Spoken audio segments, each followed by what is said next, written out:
Just washed the Buick last night, trying to get an idea about the paint and see what I can do, see if the clear came back on the side. Obviously it's not going to come back on the top, so trying to figure out what options. I guess my first option would be to get another hood and get another roof.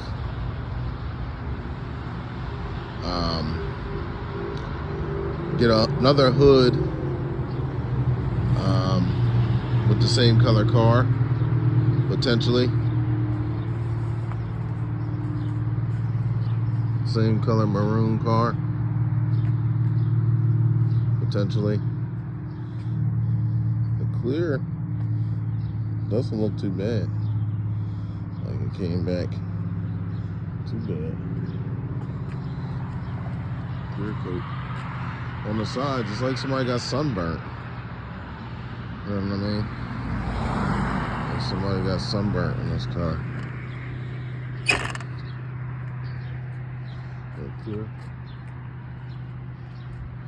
clear coat came back on the sides.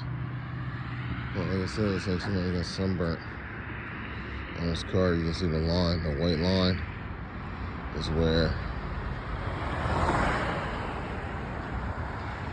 the situation is really messed up. Come back and give you a wider view of the car. On the side, from the side, it didn't come back. It didn't come out too bad.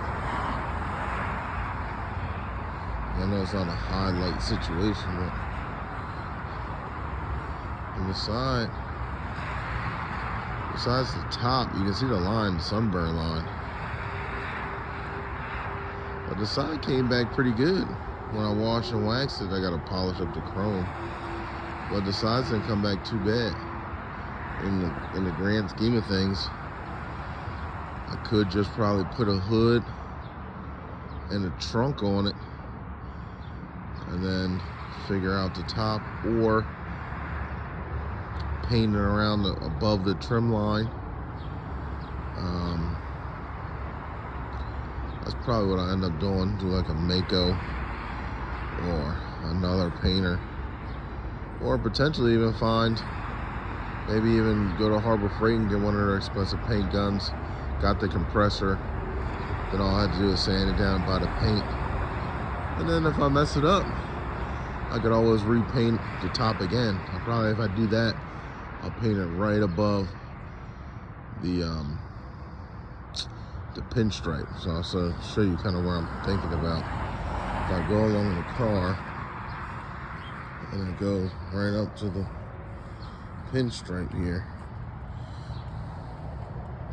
you can see that right above the pinstripe is where really all the major damage is, as far as the sun damaging the paint and taking off the clear. Anything below the pinstripe line seems to be relatively okay. So that's what I'm thinking. I can do it above the pinstripe line. It might not be too bad. Let's see.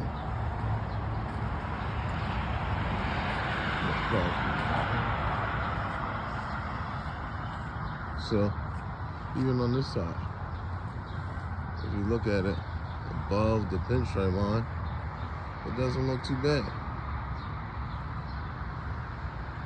You can see the clear on the side bouncing off this wall right here. I mean, the car is not too bad, honestly. And it's the walls bouncing off it. So you can tell it's not doing too bad there. The chrome came in the front, so it's not too bad. Besides that, just a little quick update. So since washing and waxing it, I did a few things here internally. Let's see. Give you a little update, guys.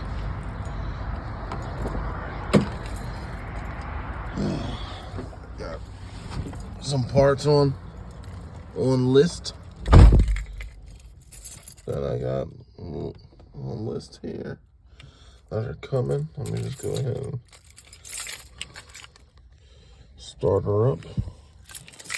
Just a nice fresh morning startup video.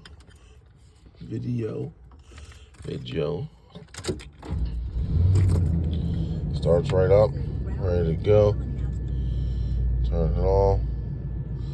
So yesterday, as you can tell by previous videos,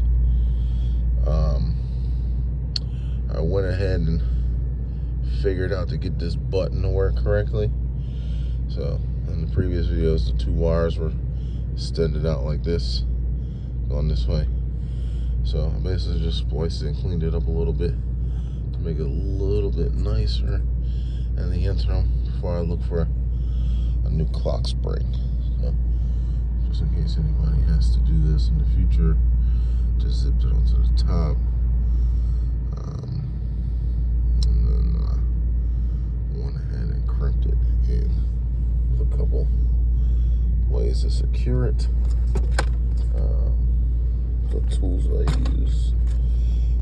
Currently, besides that stuff, the only thing I really have on the inside that I have some concerns about right now is this piece of headliner.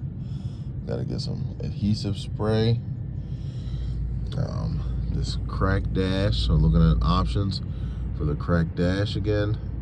Got a couple feelers out there on parts from, let's see, from Facebook Marketplace for a crack dash, or what I can do to repair this dash. Any suggestions? I know they talk about body filler. Pull it off, body filler, and paint it. Got a couple trim pieces I'm looking for right here. This just seems very loose, and this is extra loosey-goosey. Short of that, considered on a cluster, so that Camaro cluster with the Camaro cluster with the tachometer on it as well. You can tell if you're hearing, you can tell that the car could use